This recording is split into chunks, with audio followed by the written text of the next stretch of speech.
Jardinier, paysagiste, chef d'équipe, conducteur de travaux, élagueur, chargé de clientèle. Comme vous le voyez, les métiers du paysage sont très nombreux.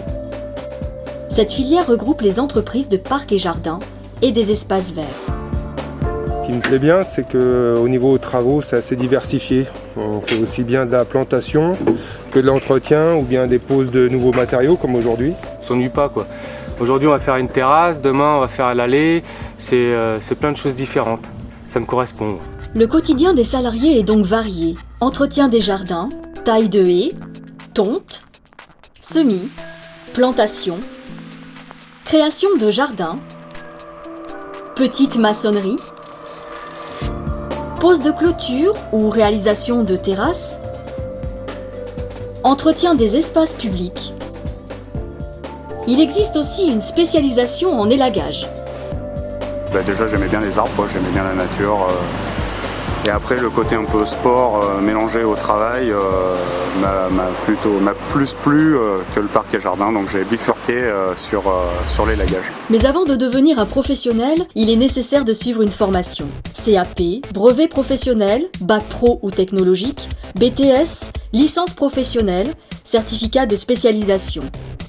Vous trouverez toutes ces formations en Limousin.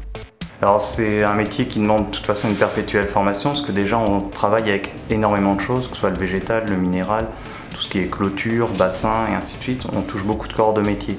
Donc tous ces corps de métier ils évoluent et on est obligé de se tenir au courant des dernières innovations et des façons de les mettre en œuvre.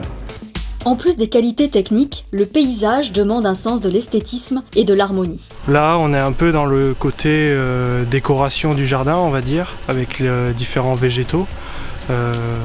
Au niveau des couleurs, des floraisons, essayer de faire un mélange de tout ça pour que ce soit vivant toute l'année.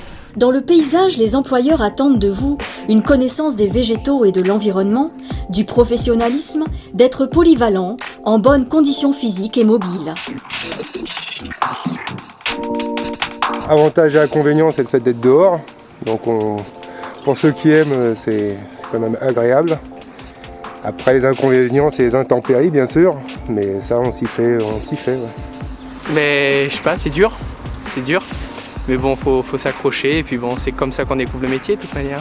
C'est un métier qui peut paraître facile quand on regarde les images comme ça, ça a l'air cool, on rentre dans les arbres avec une corde. Après c'est quand même, faut savoir qu'on est dehors toute l'année, par à peu près tous les temps, on n'a pas d'intempéries. C'est quand même un métier assez dur physiquement, c'est quand même assez dur quoi. Donc bon, il faut quand même bien réfléchir à ça quoi, et puis après se lancer si jamais ça plaît, faire le grand saut quoi. Le plus simple, je crois, c'est de venir voir une entreprise et essayer de, comme ça se fait maintenant, on accueille pas mal de jeunes stagiaires qui viennent découvrir le métier. Je crois que c'est le plus simple que des mots, quoi. Ils voient vraiment sur le terrain ce que ça donne. De toute façon, je pense qu'on vient là au départ par passion. Donc à partir du moment où on travaille par passion, on va dire qu'on ne travaille pas. Ouais, moi je suis heureux dans mon métier. Je suis content de venir travailler le matin. Ce qui est intéressant, c'est que c'est à chaque fois différent, parce qu'à chaque fois on va avoir des nouveaux projets, on va rencontrer des nouvelles personnes, on fait des... Enfin voilà, il n'y a pas de routine, on fait toujours des choses différentes. Pour tout renseignement sur les carrières professionnelles de la filière paysage, contactez l'AREFA, arefa-limousin@anefa.org.